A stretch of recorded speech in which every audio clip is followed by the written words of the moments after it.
Hello and welcome to what I think is quite a special train simulator video, in the sense that I finally got Mariah's Pass. Yes, so for the longest time,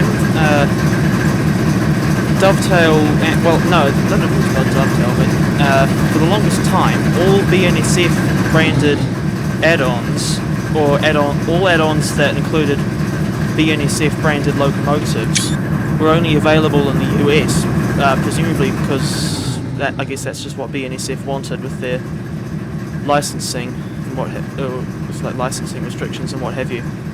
But no, this is a, from what I understand, this is a classic TS route, and includes, it's something like 150 miles of track between, is that Shelby? Yeah. Oh, Whitefish. I thought Whitefish was the eastern end. What's this branch line? Oh, so that's the Kalispell branch. Yeah, so it's this really long route from Shelby, I think that's Shelby. Yeah, to Shelby at the eastern end to Whitefish at the western end. And it looks as though the place we're at is about 2/3 of the way along the route. And this is, of course, Essex, Montana. Thankfully not Hannah. This is the main thing I know this place for. Although I thought it was called the Izaak Walton Inn. Oh well. Either way, this, from what I understand, is quite a fancy... There's quite a... I don't know if it's actually that fancy, but I dare say it probably is a nice, high-class bit of accommodation in what is pretty much the middle of nowhere. Although there is that road down there. What if we go anywhere near that when we get out on the road? But yeah, as for motive power, I do hope you can still hear me over the noise of this locomotive. But no, these are the engines that you get with the route. There's the this one is the General Electric, I believe it's an ES44DC.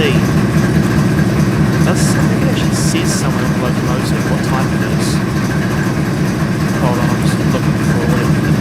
Okay, there isn't any kind of label that says what type it is. Because I thought on the real BNSF engines they did have little decals on the running board to say what type they were, but no, I'm pretty sure that is the General Electric ES44DC. So like the more common ES44AC, but with DC traction motors instead. The second one is the SW1500, which, as you can see, is a classic end-cab switcher design. This is obviously ex-Burlington Northern, like still in the old Cascade green, but with the BNSF markings. And just for the sake of it, we'll see what the horns on these engines sound like.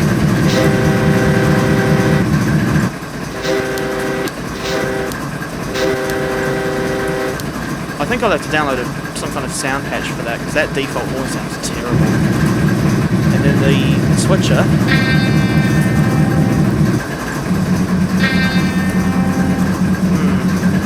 Don't know what to make of that horn sound either. But I like to think that this is literally the first time I've tried loading up this route, so all these reactions you're seeing are completely genuine. Unlike reality TV, where it's all scripted. I probably just triggered a lot of people were saying that. Now these these dynamic throttle and reverser, this blue plating they've got really does remind me of the DX locomotives we have in New Zealand, since they are those engines are General Electric products. Never noticed this before. Look what that says. Save fuel. It's a bit hard for me to read, honestly, but I think it says save fuel, save fuel, center the reverse handle when idling. So I guess that just means that when the engine's idling, you should put it in neutral.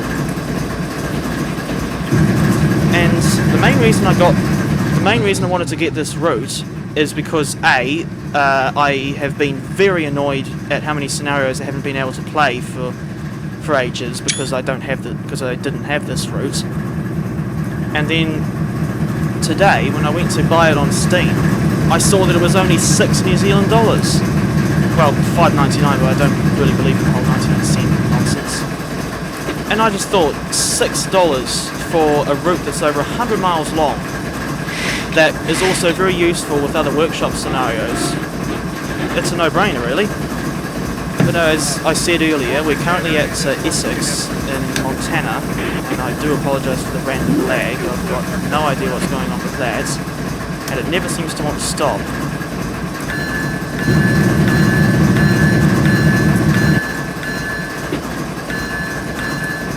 Does that bell sound even prototypical? Anyway, so yeah, I think for the purposes of this video, I'll just do a very short light engine run from here in Essex to, or just a little bit further down the line to a place called Java East. And from what I can tell, there's no Java West. Now, I haven't mentioned it yet, but you've probably seen it in the background. But the reason why I loaded up a free roam scenario specifically at Essex was to see if they had a rendition of that Great Northern F45 number 441, as indeed they do. I was pleasantly surprised to see this, because I wouldn't have thought that, because I have known for a few years about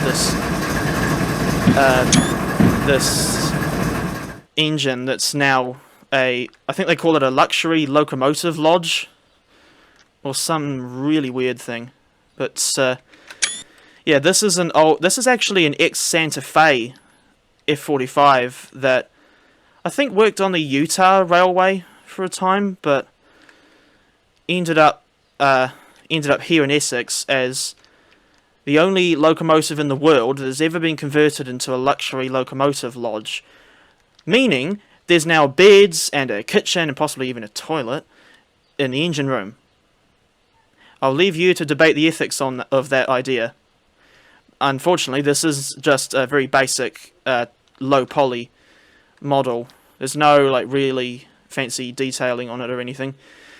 But the fact that it's here, and just the fact that it's here at all, is frankly mind-blowing. From what I understand in real life, with 441, the cab is still intact. So if you were staying there for however long of a time, you could go and sit in the driver's seat and pretend that you're driving. And of course, as we've just seen, it's right next to this busy BNSF main line. So, not too far out of the yard, just round this corner, there's a tiny little station. Although it's really nothing more than just a simple, very short, low-level platform. And this is, of course, an Amtrak station, from what I gather. It's served by the Empire Builder, which is a service from Chicago. I think it's Chicago, Illinois to Seattle. And that's quite impressive that they've got the actual Amtrak logo on the sign there. And I don't know if you can hear that, but there is a plane going over my house right now.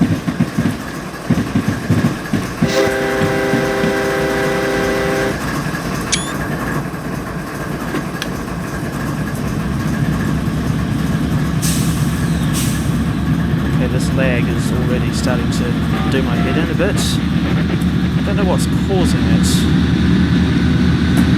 Well, frankly, I'm not surprised. This thing just seems to want to lag whenever it wants to. Something else I haven't thought to mention about this locomotive yet is her number. And the reason I went with 7213 is because there is a diesel locomotive in New Zealand with that exact same number. Specifically Kiwi Rail's DFB 7213. Hello, looks like we've got a snow shed. At least I think it's a snow shed.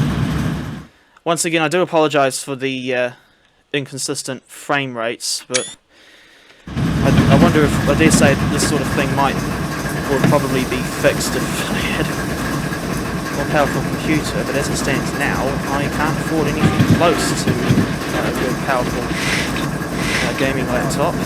Well, technically what I'm using is a gaming laptop, but what I meant to say was a gaming PC. Like the sort of thing that could run train simulator at least 45 or 50 frames a second, instead of generally not going above 30 and then randomly dropping down to 10 or 8 FPS without warning. Although, just remember that sometimes that glare from the headlights does kind of contribute to poor frame rates, although it doesn't seem to be the case here. But once I've recorded this little video, I think I will play through a proper scenario, which should be a workshop scenario, of course. And that hopefully won't be a particularly long video, because I do want to try and, I mean, as much as I'm enjoying pottering around here through the US state of Montana, at least, yeah, we are in Montana, through Essex. Anyway, as much as I enjoy pottering around here, I am hoping to play a little bit more of Railroads Online before I go to bed tonight. Also, something else I've just remembered is that when Dovetail Games first announced on Facebook that they were bringing BNSF branded content back to worldwide sale, was that another plane? Oh, this is a nice sunset. I mean, I know the air corridor above Tauranga and into the city's airport is busy, but I didn't realise it would be this busy. Mind you, the day when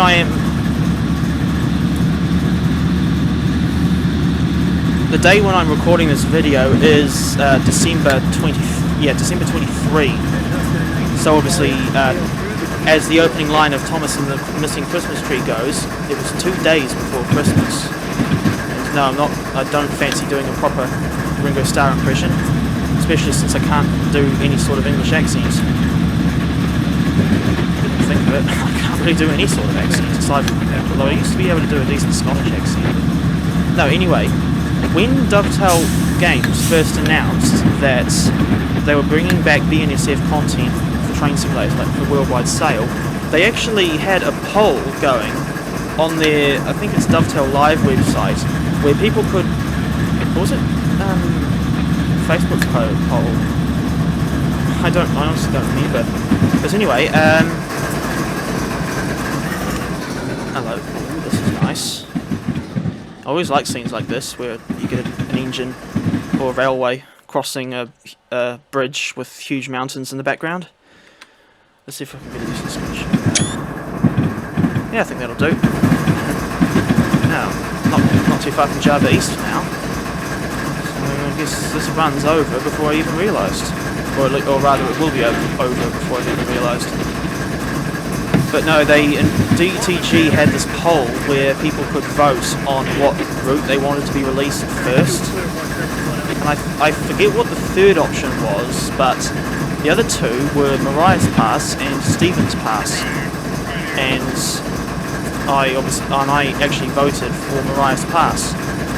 And since that won the vote, this was the first BNSF product to be re-released for worldwide sale. Because I remember for the longest time, like there were, I think, yeah, especially with the Aurora to Chicago route, if anyone remembers that, that included like BNSF, like renditions of like the BNSF GP38-2, but for non-US customers, you could only get it without the BNSF branding. Although there was a patch, I did find a patch, I think on Railworks America, where you could get the, we're further away from the siding than I thought. Now we'll continue on to the single track section. So I think I really do need to get a horn patch for that, for this Gevo. So, I know that there are lots of other add-ons that either BNSF branding or like fallen flag railroads like Great Northern, Burlington Northern, obviously the old ATSF or Atchison, Topeka and Santa Fe add-ons that have also been withdrawn from worldwide sale for ages, and I think one of them is the Burlington Northern F45. Actually, that's the point. I think if and when I get the F45, I might just put that engine right alongside that rendition of GN441 that we saw earlier. Also, I should add that that number of 441 is not actually historically accurate. And in her working life, that engine never actually worked for the Great Northern Railway, especially since it would have been merged with other companies like these Chicago, Burlington and Quincy to create the Great Northern.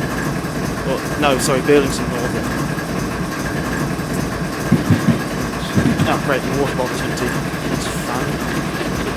I'll come back to another bridge.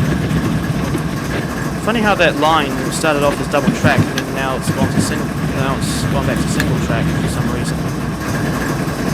I'll tell you what this reminds me of. I'll tell you what this Marias Pass thing reminds me of is like the Alaska Railroad and like Canadian Mountain Passage routes. Alaska especially. Although saying that, I honestly don't. I mean, I haven't hardly driven on the Alaska Railroad routes, but from what I've seen of it, I honestly don't particularly like it. Just because I think the horn sounds on the sounds on the SD70 Mac and GP38-2 are very well. They're just simply terrible, quite frankly. Or in Robert Palmer's case, simply irresistible. Although I don't know why he'd be going nuts over poor sounds on the Alaskan diesels. So in terms of the sounds on this BNSF engine, considering that this route add-on is actually quite a few years old, I would have thought that... What's that solar panels on the right? I would have thought that Dovetail would have